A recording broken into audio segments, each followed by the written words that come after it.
ನಮಸ್ಕಾರ. ನನ್ನ ಹೆಸರು Hemanna HR, state level master trainer, election commission of India. ಈಗ 2026 SIR ಪ್ರಕ್ರಿಯೆ ನಡೆಯುವ ಸಂದರ್ಭದಲ್ಲಿ ನಮ್ಮ ಮಹೇಶ್ ಅವ್ರದ್ದು ಎನ್ಯುಮರೇಷನ್ ಫಾರ್ಮ್ ಬಂದಿದೆ. ಅವ್ರ ವೈಫ್ ಎನ್ಯುಮರೇಷನ್ ಫಾರ್ಮ್ ಇಲ್ಲ. ಅವ್ರನ್ನ ಹೊಸದಾಗಿ ಮತದಾರ ಸೇರ್ಪಡೆಗೆ ಹೇಗೆ ಮಾಡಲಿಕ್ಕೆ ಅವಕಾಶ ಇದೆ ಅನ್ನೋದ್ರ ಬಗ್ಗೆ ನನಗೆ ಎಕ್ಸ್ಪ್ಲೇನ್ ಮಾಡ್ತಾ ಇದ್ದೀನಿ. ಸೊ ಈ ಸಂದರ್ಭದಲ್ಲಿ ಅವರೀಗ ನಮೂನೆ 6 ಅಂದರೆ ಫಾರ್ಮ್ 6ನ ಭರ್ತಿ ಮಾಡಬೇಕಾಗುತ್ತೆ. ಫಾರ್ಮ್ 6ಅಲ್ಲಿ ಫಸ್ಟು ಮತದಾರ ನೋಂದಣಾಧಿಕಾರಿ ಅವರಿಗೆ ಬೊಮ್ಮನಹಳ್ಳಿ ವಿಧಾನಸಭಾ ಕ್ಷೇತ್ರಕ್ಕೆ ಎಂಟ್ರಿ ಆಗ್ತಾ ಇದ್ದಾರೆ. ಅದಕ್ಕೆ ಅಲ್ಲಿ ಬರಿಬೇಕಾದನ್ನ. ಹಾಗೆ ಮತದಾರ ಹೆಸರು ರಾಜ್ಯದ ಅಧಿಕೃತ ಭಾಷೆಯಲ್ಲಿ ಚೈತ್ರ M ಕನ್ನಡದಲ್ಲಿ ಬರೆದಿದ್ದೀವಿ. ಹಾಗೆ ಇಂಗ್ಲೀಷ್ನಲ್ಲಿ CHAITRA M ಚೈತ್ರ M ಅಂತ ಬರೆದಿದ್ದೀವಿ. ಹಾಗೆ ಯಾರಾದ್ರೊಬ್ಬರು ಸಂಬಂಧಿ ಹೆಸರು ಉಪನಾಮ ಅವ್ರು ಏನಾಗಬೇಕಂತ ಚೈತ್ರ ಅವ್ರಿಗೆ ಈಗ ಮಹೇಶ್ ಅವರು ಪತಿ ಆಗಬೇಕು, ಪತಿ ಮಹೇಶ್ PH ಅಂತ ಹಾಕಿದ್ದೀವಿ. ಹಾಗೆ ಅವ್ರ ಮೊಬೈಲ್ ನಂಬರ್ನ ಹಾಕಿದ್ದೀವಿ.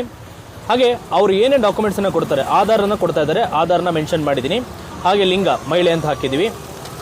ಮುಂದುವರಿದು ಅವರ ಡೇಟ್ ಆಫ್ ಬರ್ತನ್ನು ಹಾಕಿದ್ದೀವಿ. ಅವ್ರು ಏನೇನು ಡಾಕ್ಯುಮೆಂಟ್ಸನ್ನು ಕೊಡ್ತಾ ಇದ್ದಾರೆ, ಆಧಾರ್ ಕಾರ್ಡ್ ಕೊಡ್ತಾ ಇದ್ದಾರೆ, ಅದನ್ನು ಮೆನ್ಷನ್ ಮಾಡಿದ್ದೀವಿ. ಪ್ರಸ್ತುತ ಸಾಮಾನ್ಯ ವಿಳಾಸದ ಬಗ್ಗೆ ಪೂರ್ತಿ ಸಂಪೂರ್ಣವಾಗಿ ಅಲ್ಲಿ ವಿವರವನ್ನು ಬರೆದಿದ್ವಿ. ಹಾಗೆ ಅವರು ಅಡಿಷನಲ್ ಆಗಿ ಏನೇನು ಡಾಕ್ಯುಮೆಂಟ್ಸ್ ಕೊಡ್ತಾ ಇದ್ದಾರೆ, ಆಧಾರ್ ಕಾರ್ಡು ಹಾಗೆ SLC ಮಾರ್ಕ್ಸ್ ಕಾರ್ಡನ್ನು ಕೊಡ್ತಾ ಇದ್ದಾರೆ, ಅದನ್ನು ಕೂಡ ಮೆನ್ಷನ್ ಮಾಡಿದ್ದೀವಿ. ಎಲ್ಲಿದೆ ನೋಡಿ, ಅವರ ಕುಟುಂಬದಲ್ಲಿರ್ತಕ್ಕಂಥ ಯಾರು ಒಬ್ರದ್ದು ಮತದಾರ ಪಟ್ಟಿಯಲ್ಲಿ ಆಲ್ರೆಡಿ ಹೆಸರಿದ್ರೆ ಅದನ್ನು ಮೆನ್ಷನ್ ಮಾಡಬೇಕು. ಮಹೇಶ್ PH ಅವ್ರ ಗಂಡ, ಅವ್ರದ್ದು ಎಪಿಕ್ ನಂಬರ್ನ ಹಾಕಿದ್ದೀವಿ. ಹಾಗೆ ಲಾಸ್ಟಲ್ಲಿ ಘೋಷಣೆ ಇದೆ, ಅವರ ವಿಳಾಸವನ್ನು ಬರೆದು ಎಷ್ಟು ವರ್ಷದಿಂದ ಅದು ಆ ಸ್ಥಳದಲ್ಲಿ ವಾಸ ಇದ್ದಾರೆ ಅಂತ ಹಾಕಿ ಆಮೇಲೆ ವಯಸ್ಸಿನ ರುಜುವಾತಿಗೆ SLC ಮಾರ್ಕ್ಸ್ ಕಾರ್ಡನ್ನು ಕೊಟ್ಟು ಹಾಗೆ ಅವರು ದಿನಾಂಕ ಮತ್ತು ಸ್ಥಳ ಬೆಂಗಳೂರನ್ನ ಮೆನ್ಷನ್ ಮಾಡಿದ್ವಿ. ಇಲ್ಲಿ ಮೆನ್ಷನ್ ಮಾಡಿದ್ವಿ ನೋಡಿ, ಅರ್ಜಿದಾರನ ಹೆಸರು, ಇಲ್ಲಿ ಅವರು ಸಹಿ ಹಾಕಬೇಕಾಗತ್ತೆ. ಹಾಗೇನೆ ಇದು ಬೇಸಿಕ್ ಥಿಂಗು ಫಾರ್ಮ್ 6ನ ಭರ್ತಿ ಮಾಡ್ತಕ್ಕಂಥದ್ದು. ಈಗ SIR ಪ್ರಕ್ರಿಯೆ ನಡಿಬೇಕಾದ್ರೆ ನಾವು ಅಡಿಷನಲ್ ಆಗಿ ಘೋಷಣಾ ನಮೂನೆಯನ್ನು ಬರೀಬೇಕು, ಅಂದರೆ ಅನೆಕ್ಷರ್ 4ಅನ್ನು ಹಾಕಬೇಕು. ನಾವು ಅದನ್ನು ಹೇಗೆ ಭರ್ತಿ ಮಾಡೋದು ನೋಡಿ, ಅರ್ಜಿದಾರ ಹೆಸರನ್ನ ಹಾಕಬೇಕು. ಯಾರಿಗೆ ನಾವು ಮತದಾರನ ಮಾಡ್ತಾ ಇದ್ದೀವೋ ಅವ್ರ ಅರ್ಜಿದಾರ ಹೆಸರು ಚೈತ್ರ M, ಅವರ ಮೊಬೈಲ್ ನಂಬರು ಹಾಗೆ ವಿಳಾಸವನ್ನು ಕೂಡ ಬರೆದಿದ್ದೀವಿ. ಈಗ ಪ್ರಕ್ರಿಯೆ ಸ್ಟಾರ್ಟ್ ಆಗುತ್ತೆ ನೋಡಿ. ಚೈತ್ರರವ್ರದ್ದು ಬೇಸಿಕಲಿ ಹಾವೇರಿ ಹಾನಗಲ್ ತಾಲೂಕು. ಅಲ್ಲಿ 2002ರಲ್ಲಿ ಅವರ ತಂದೆ ತಾಯಿ ವಿವರವನ್ನು ನಾವು ಬರಿತಾ ಹೋಗ್ತೀವಿ.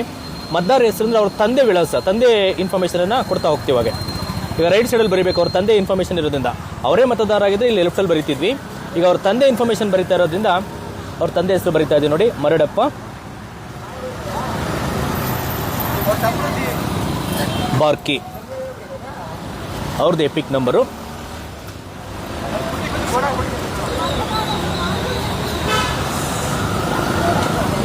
ಹಾಗೆ ಸಂಬಂಧಿ ಹೆಸರು Ramappa,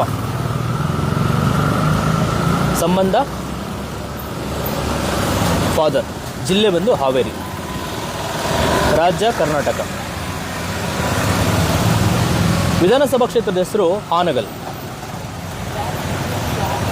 serial number 181, part number 145, ಕ್ರಮ ಸಂಖ್ಯೆ 554.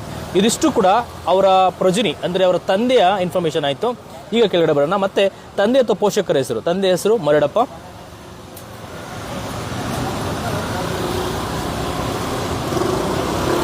ಬಾರ್ಕಿ, ಅವರ ಗುರುತಿನ ಚೀಟಿ ಲಭ್ಯ ಇದೆ, BJJ 2654007. ಅವರ ತಾಯಿ ಹೆಸರು ಪಾರ್ವತಿ, ಅವ್ರದ್ದು ಎಪಿಕ್ ನಂಬರ್ ಲಭ್ಯ ಇಲ್ಲ.